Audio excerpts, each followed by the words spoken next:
Ia membunuh hanya untuk kesenangan. Tapi saat nyawanya digiring masuk ke rimba gelap yang tak berujung, barulah ia sadar. Yang diburunya selama ini bukan sekedar binatang, tapi kutukan alam yang siap menelannya hidup-hidup. Iman, lelaki paruh baya dengan sorot mata tajam dan dada membusung bangga, dikenal sebagai pemburu ulung di kampungnya. Bukan pemburu biasa, tapi pemburu liar. Ia tak segan masuk ke hutan lindung demi mengejar satwa langka.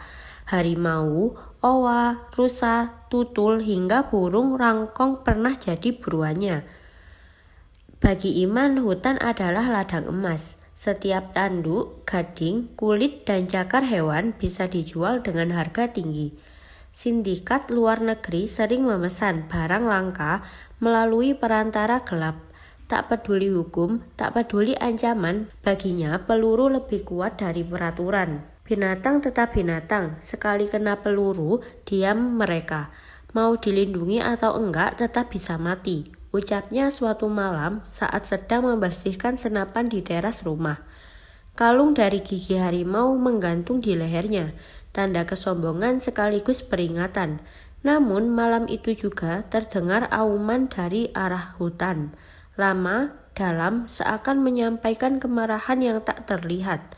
Sejak membawa pulang kepala rusa bertanduk 3 yang ia tembak di hutan terlarang, kehidupan Iman memang berubah secara materi.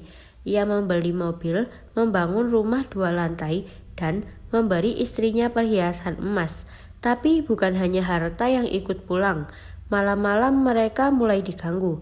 Istrinya Rumi tiba-tiba sakit tanpa sebab. Badannya menggigil. Setiap malam anak mereka Rahman sering menangis dalam tidur.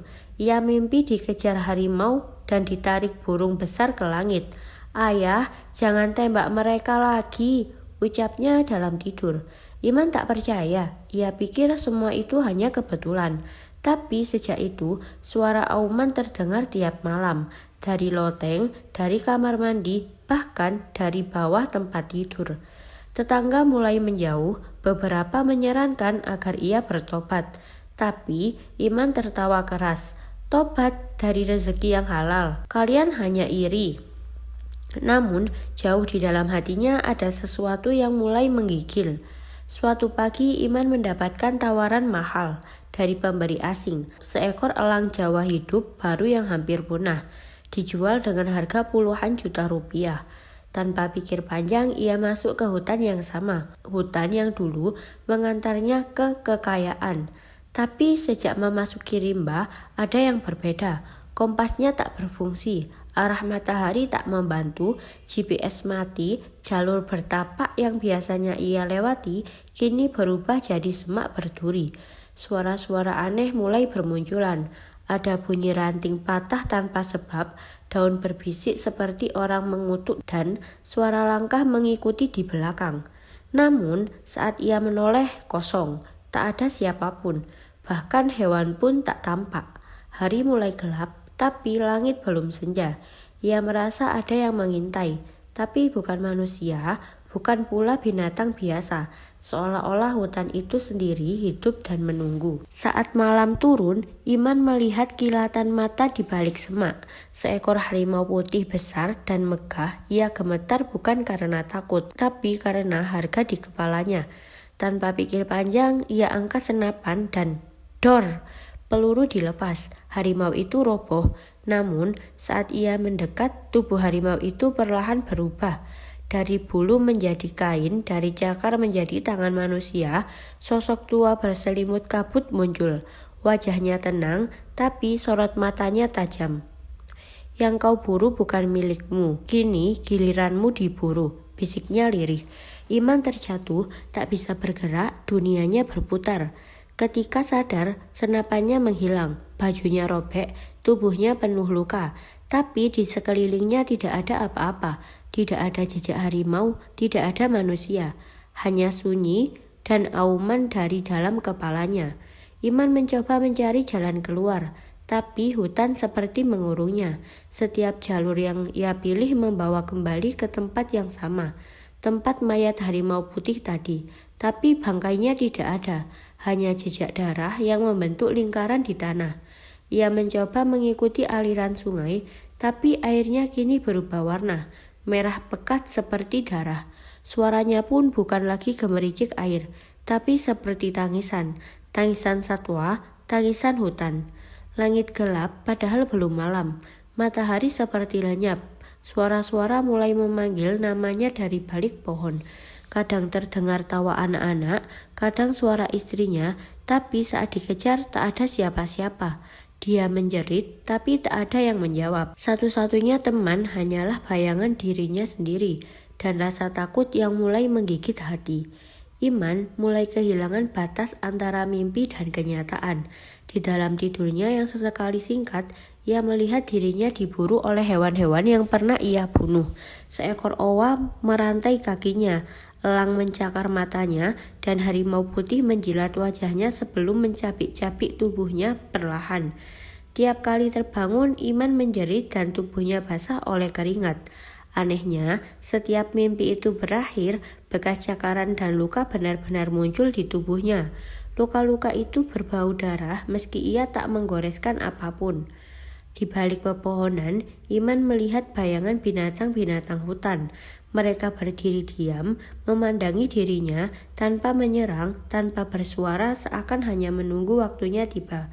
Beberapa hari kemudian, sebuah tim pencari dari kampung menemukan Iman tersungkur dekat sungai.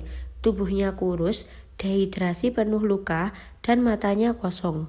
Mereka segera membawa ke rumah sakit. Tapi anehnya, Iman tak mengenali siapapun. "Siapa aku?" tanyanya berulang-ulang. Ia berbicara sendiri, menggonggong, mengaung, menirukan suara burung. Dokter pun kebingungan. Secara fisik ia sehat, tapi kejiwaannya hancur. Istrinya menangis melihatnya, tapi Iman justru mencakar pipinya sendiri dan menjerit, "Jangan bunuh aku, harimaunya hidup." Akhirnya Iman dikirim ke rumah sakit jiwa. Beberapa minggu setelah Iman dirawat di RSJ, sebuah kejadian aneh terjadi di kampungnya. Rumah mewah milik Iman terbakar hebat tengah malam. Tak ada lilin, tak ada kompor menyala, tapi api menjelat habis semuanya. Anehnya yang terbakar hanya rumah Iman. Rumah di sekitarnya tak tersentuh. Warga melihat kobaran api yang membentuk bayangan kepala rusa bertanduk 3 dan wajah harimau mengaum di jendela sebelum semuanya hancur. Perhiasan, mobil, dan koleksi satwa langka semuanya musnah. Tinggal puing-puing kosong, sebuah tulang harimau yang sempat dijadikan kalung ditemukan pecah. Di RSJ, perawat mulai ketakutan merawat Iman. Ia sering berdiri di sudut kamar, menatap ke arah hutan dari jendela. Ia mengaum setiap malam. Ia memanjat tembok seperti monyet. Ia mematuk kaca seperti burung elang. Lebih mengerikan, kamera CCTV merekam momen-momen tak masuk akal. Sesekali, bayangan harimau putih muncul, berdiri di belakang Iman. Beberapa perawat resign setelah melihat ruangan Iman dipenuhi suara langkah kaki binatang saat malam hari. Iman sendiri semakin sulit diajak bicara. Ia mengendus lantai, makan dengan tangan dan kaki, dan tak pernah lagi menyebut namanya sendiri. Suatu pagi, Iman menghilang dari RSJ. Jendela terbuka, tapi tak ada jejak kaki manusia. Yang ditemukan hanyalah jejak cakar harimau mengarah ke hutan. Warga gempar, beberapa bersaksi melihat bayangan harimau berjalan di pinggir kampung pada malam hari. Tapi saat dicari tidak ada hasil. Sejak malam itu, setiap kali ada suara tembakan liar di hutan, suara auman panjang terdengar dari kejauhan. Auman yang sama, setiap kali ada yang mencoba memburu satwa dilindungi. Beberapa pemburu baru mengaku didatangi dalam mimpi oleh pria bermata merah yang berkata, "Jangan sentuh mereka atau kau akan jadi bagian dari kami." Kini, nama Iman hanya disebut pelan-pelan. Ia menjadi legenda kelam di kampung.